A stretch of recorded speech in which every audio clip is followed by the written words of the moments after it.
Hi, Natasha. Hi, Sinem. Why is equity so central to EDF's stance on a maritime global carbon pricing mechanism? And what does an equitable system look like in practice?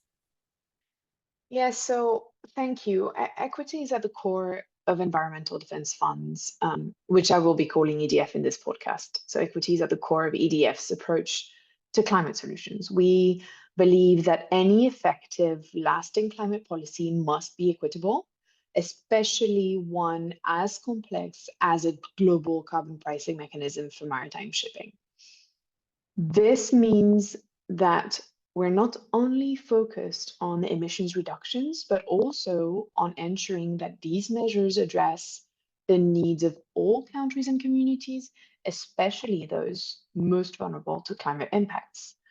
Um, a transition to a low emission economy inevitably brings change. New technologies, operational standards, and shifts in established practices, and the maritime sector is no different. We'll need a profound transformation, which comes with both challenges and opportunities. So, from EDF's perspective, we must manage the burdens of change to avoid placing them disproportionately on those who've historically contributed the least to the climate crisis, but often have faced the most severe consequences. At the same time, this transition is a unique opportunity to create a fair global trade system that benefits everyone, not just a select few. So for us, equity is both a process and an outcome. Process-wise, we need to create pathways for those who've been most affected by the climate crisis and who've often been excluded from decision-making to have a meaningful voice in shaping this transition. If we don't listen to diverse perspectives and include affected communities, we risk repeating historical patterns where the benefits of change are unevenly distributed and where we have a situation where those who already hold power get wealthier while placing further sacrifices on those who don't.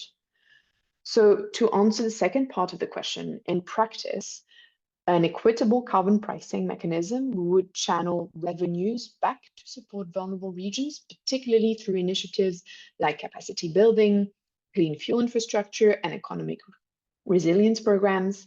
This kind of system means that as we transition to sustainable shipping, we're not just reducing emissions, we're actively supporting communities in building a sustainable future. Ultimately, EDF is committed to a carbon pricing mechanism that drives meaningful decarbonization while also helping create a world where climate solutions benefit everyone. And this would be EDF's stake. Thank you. Thank you for your contribution.